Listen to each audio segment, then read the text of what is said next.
What's happening, Achievers? Ajay Sidhu here from Invincible Achievers. Let's talk about laziness. In yesterday's video, I did mention about laziness, and one thing that came about is something people want to know what is laziness. Now, when you think of laziness, you think of a fat man sitting on a sofa with a can of beer, white vest on, massive tummy sticking out, watching TV with some crumbs and food all over them, and a massive amount of mess all around them. Is that laziness? That might be the definition of laziness in your mind, but it's not laziness. Laziness can be seen as a roadblock. You might be progressing in your life, and all of a sudden you get to a point where you're blocked. You reach a point where you plateau, and then you just kind of regress, and you sit there just relaxing, and you start feeling lazy. Now that's the true thing that happens with achievers, but they classify it as laziness. That's not laziness, you're just regrouping. But the other laziness factor that I want to talk about is you might not have found your true passion. You might have tried something, failed at it, and then regressed and sat to a point where you're not doing much. The general population classifies laziness as someone who's not doing much with their life. That is not laziness, they're just lost. Laziness is another word to say that you're lost. You don't know which path to take. And the reason why you don't know which path to take is because you haven't tried enough paths.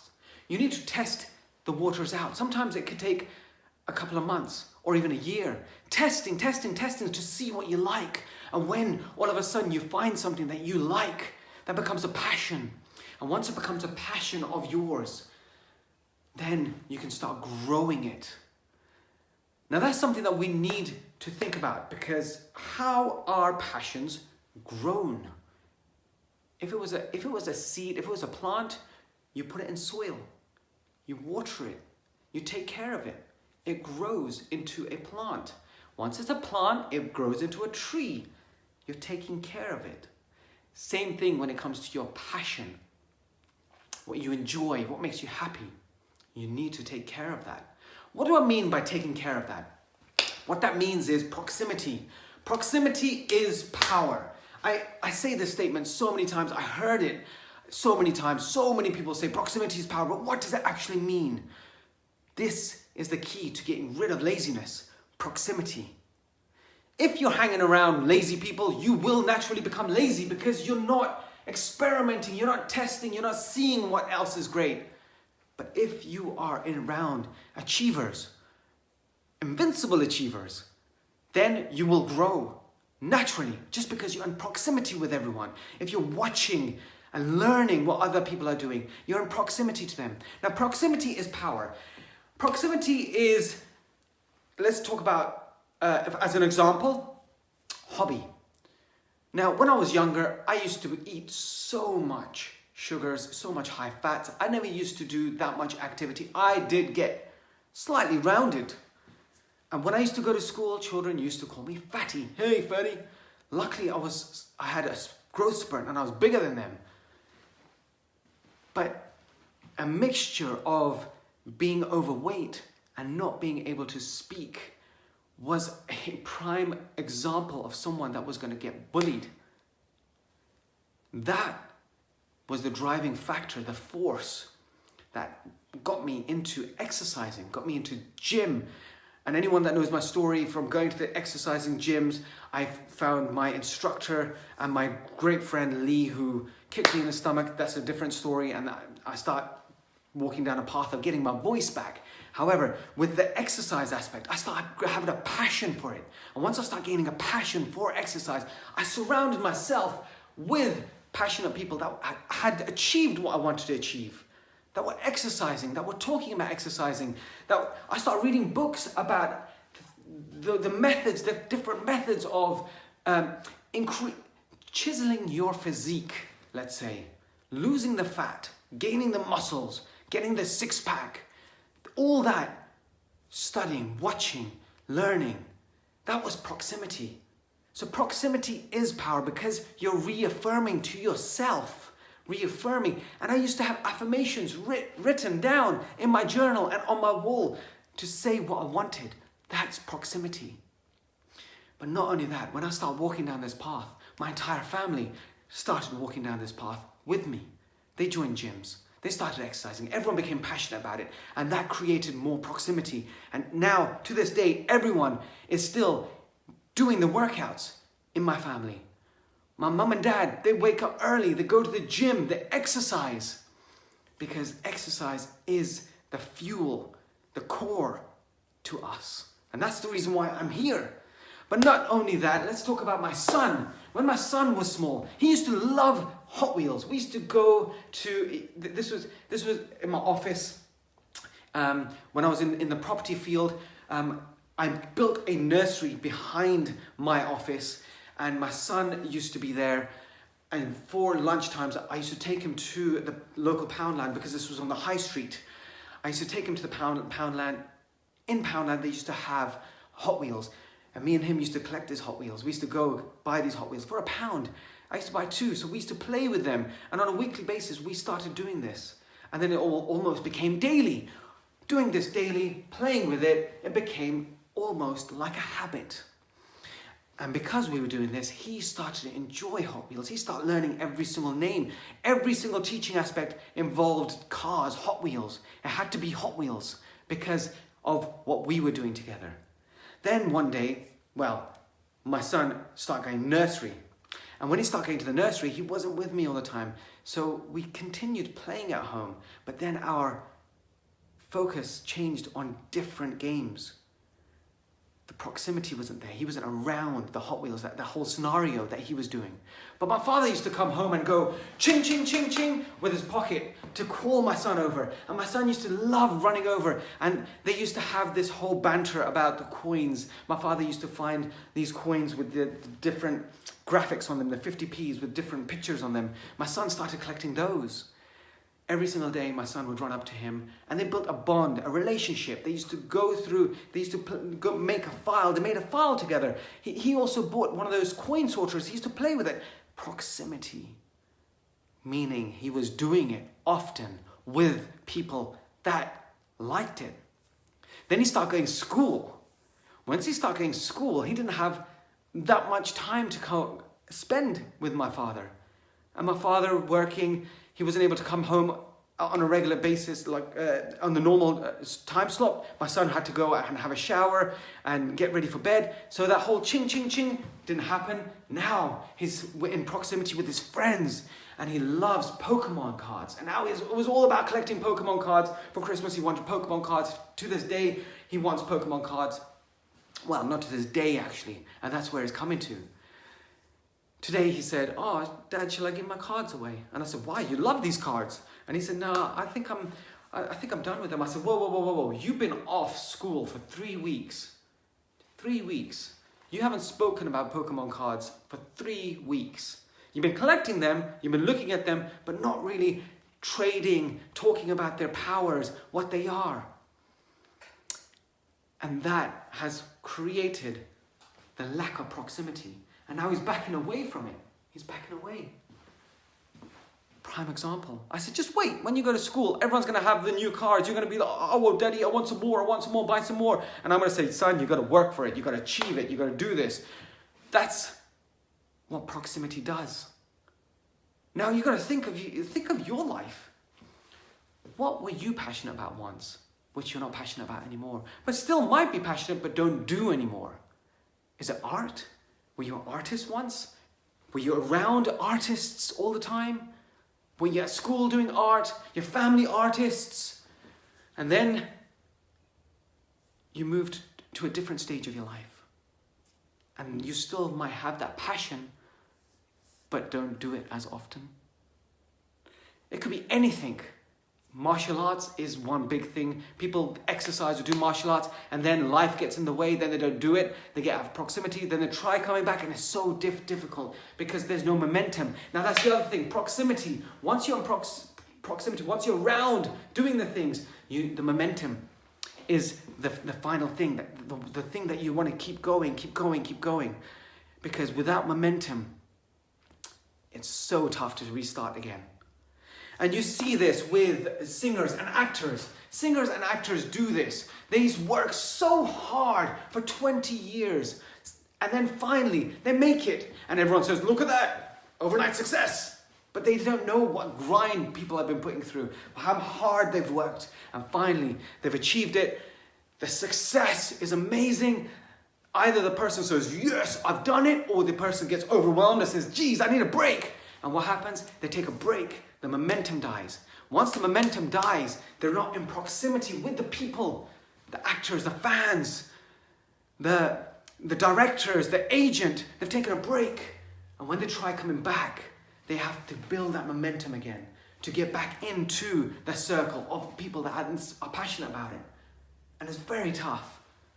Very tough. This happened with, within Invincible Achievers, there's a story about Robert Downing Jr., Iron Man, and how he was addicted to drugs, and he became famous. However, he had to go into rehab, and once he went to rehab, he was away from the people. The proximity wasn't there. He wasn't around the people. The momentum died, and he almost died out until he came back and landed the role of Iron Man, which propelled his career, and he got rid of drugs, and it's such a success story. Make sure you watch that. Another example is Ricky Martin. Now, Ricky Martin, everyone knew Ricky Martin. Living La Vida Loca in 1999. Huge hit. Anywhere you went, you heard any shops you go, it was on. Clubs, everywhere. But what happened to him in 2008? He wasn't in proximity with the singing industry. Why? Because in 2008, he became a parent. And anyone who's had children, anyone who's had children, knows that the one biggest thing that completely takes you to a different life is when you have children. People think, oh, it's marriage, or it's a movement to a different country or a different house. No, anyone who knows that has children will completely rip you out of proximity from where you are. Rightly so, because that's a priority. That's the other thing. You've got to prioritize. So Ricky Martin did great. He prioritized because he ended up in 2008 having twins, and he prioritized being a father to these children. And when he tried coming back into the career, he found it very tough. He wasn't in the proximity. He went back to his roots, the Spanish. He had to start all over again in a sense to build his momentum. But he realized that in Spain, he was still famous, and he was still able to be a father and spend time with his sons. So he decided to stay in that field, and to this day he's still releasing albums in Spain, but we don't hear about it because he's not here. We're not in proximity with him. So that's the other thing. Proximity is power as long as it's got momentum behind it. And once you've got momentum, keep going. But the final thing is the relationships. Now, the relationships that you have, the people that you are around, that's huge. You've got to really assess who you are around. Now, the three groups that you're usually around are family, friends, and work colleagues. Those three things are the biggest. Family you cannot change. You do not want to get rid of your family because family are going to be there with you forever. So what you need to do is assess your family. If you've grown to a point, then you can slightly move back, but still give them the love. Give them the space. The other thing is friends. Friends you can change. If people are holding you back, putting you down, opinionating unfairly, then maybe make a decision of changing. The other one is work and career. You can either progress and move up, and people not like it. You will, as anyone knows, as you progress in your job, all the people that are not progressing, they're not in proximity with you anymore. They become different. You've become different. You've become different. And once you've become different, people start talking about you. Let them. That's their challenge. You've moved forward. That's where you either keep moving forward or you go backwards. Now, there's two things you can do in those three things: family, friends, and career. Your work colleagues. You can either help them progress, pull them along, which is great. However, you cannot force anyone. One saying me and my wife were talking about yesterday was, there's a saying that you can take a horse to water, but you can't get them to drink. But the other saying that we were discussing was, you can actually take the water to the horse and say, here, horse, drink. And the horse will think, no, don't want it. So we need to be aware of the second saying. Because once we start progressing, we find an opportunity. We say, wow, I want everyone to know. I want my family to know. I want my friends to know. And you go and take this water, the new opportunity, and say, here, guys, drink it. I did this when I was 21. When I went to UPW, I was juiced up. I thought everyone should know this information. I went around like a crazy dude, telling everyone. And all I got was, oh, you joined a cult. Nobody was ready for it. So that's when I learned I can't take the water to them. I can just leave the water there. And when they're ready, they'll come. The other thing is the crab effect. If family are pulling you back, friends are pulling you back, work colleagues are pulling you back, then it's time to keep moving forward or find a different proximity.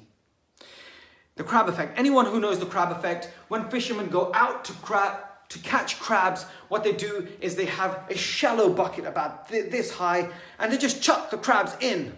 Now the crabs try to crawl out. They're crawling out, and all of a sudden, the other crabs that are left inside will grab hold of the one that's making progression and pull them back in and say, yo, crab, you're not going anywhere. Stay here. And they don't need to put a lid on it. But if every single one of them worked together and realized that they could cruise out, they could do it easily. That's the crab effect. Is that happening to us?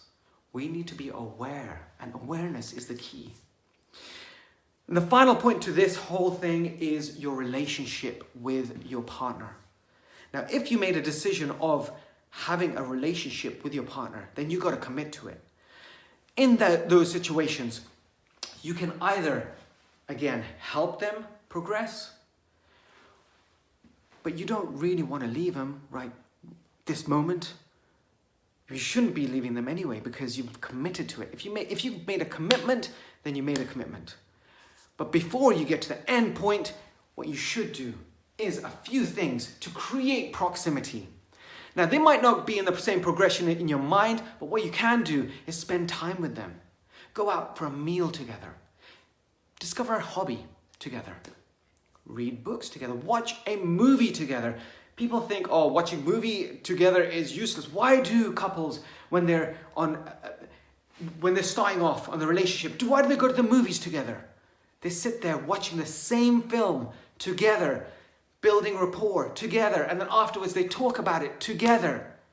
If you're separate watching movies, you're on separate paths. It's not building proximity. You're wasting a golden opportunity there to just sit together, enjoy together, having meals together.